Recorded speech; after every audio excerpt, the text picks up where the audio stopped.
My name is Linda Parker. I'm 40 years old and today feels like the day I lost everything.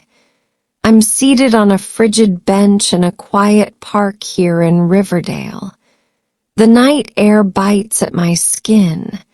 The street lamps cast a gentle glow, yet they offer no comfort. Next to me, my 2 children are asleep. Ethan, my 8-year-old son, is huddled close against me. Lily, my 5-year-old daughter, has her head resting on my arm. Both of them tremble from the cold. I pull off my worn jacket and drape it over them, leaving my own arms exposed. The wind slices through me, but that doesn't matter. A mother always feels her children's suffering before her own. Just 1 month ago, everything was different. I had a modest home that was warm. I had a husband. I thought I had a future ahead of me. Never did I imagine my children and I would be sleeping outdoors like this. I glanced down at my hands. They're weathered and grimy. My fingernails are chipped. I stare at the deserted street ahead and murmur to myself, how did things come to this? I'm drained. My body aches. My heart feels hollow. I long to close my eyes, but fear stops me. If I fall asleep, who will keep watch over my children? So I force myself to stay alert. Life has never been gentle with me.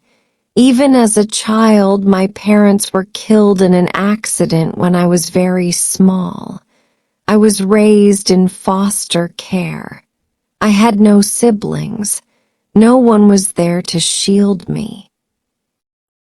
At school, I was always that silent girl in the corner by herself.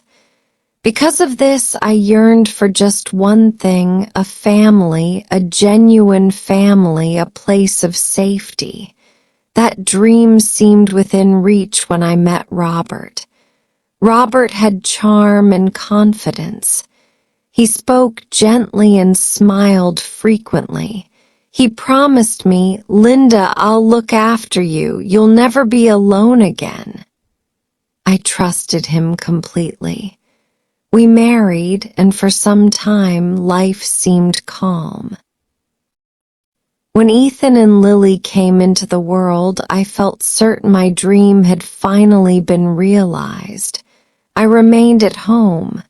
I prepared meals. I kept the house tidy.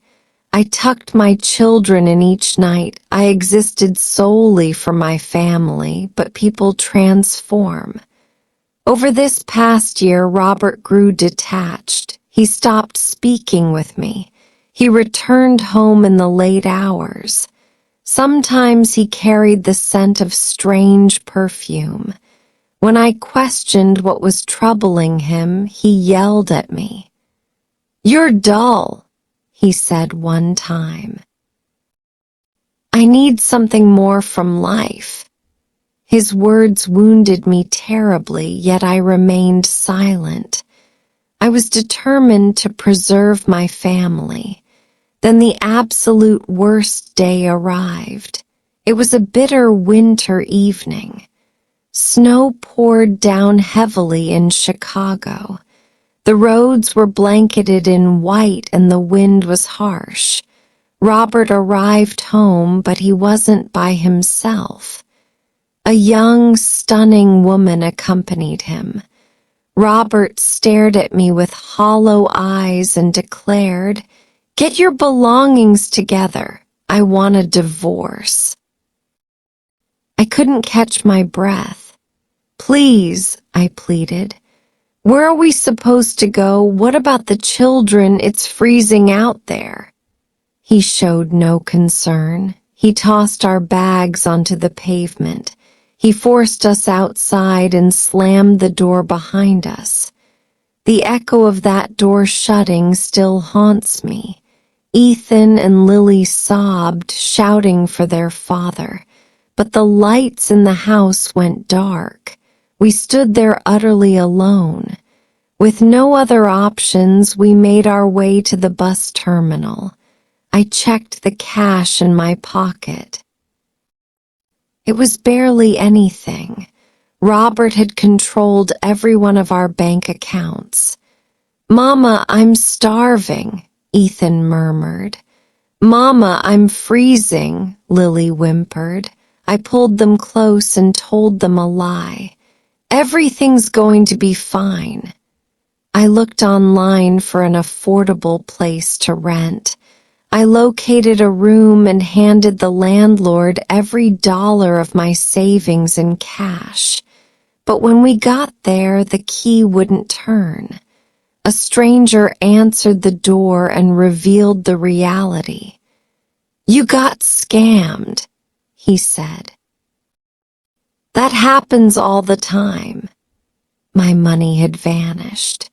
That evening we took shelter in a small 24-hour diner. The manager showed compassion and allowed us to remain. The following day I secured employment as a nighttime custodian at a big shopping center.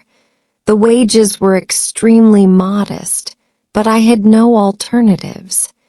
Each night I scrubbed floors, restrooms, and garbage areas for endless hours. I paid for a cheap motel room on a nightly basis for my children. I hardly consumed any food myself. I conserved every cent for Ethan and Lily. One bitter night while cleaning outdoors, I noticed an elderly woman seated alone on a bench. She was shivering violently. Everyone simply passed her by. I understood that cold. I recognized that suffering. Wrapped around my neck was a green woolen scarf. It was the final item my foster mother had ever given to me. It held warmth and deep meaning. Without hesitation, I took it off and placed it around the woman's shoulders. "Please keep warm," I said softly. She offered a gentle smile. 2 weeks afterward, I fainted at work from complete exhaustion. When I regained consciousness, I found myself lying in a hospital bed. Standing beside me was a sharply dressed man and that same elderly woman, still wearing my scarf. The man gave his name as Michael Turner. The woman was his mother. She suffered from dementia and had wandered off that cold night. The scarf had saved her life. Michael was the owner of the hospital. He covered my medical expenses. Then he presented me with something even greater, a genuine position overseeing the hospital cafeteria with a dependable salary and a modest apartment for employees. Tears streamed down my face. Now my children rest in warm beds. We have enough to eat. We have tranquility. I may have lost my husband, but I discovered my inner strength. I may have lost my house, but I uncovered hope. I absorbed this vital lesson. Even when you possess nothing, kindness is never squandered. It always circles back to you. I am Linda. I am a mother and I am finally secure. If you enjoyed this story, please like, comment, and share. Don't forget to subscribe for more interesting content.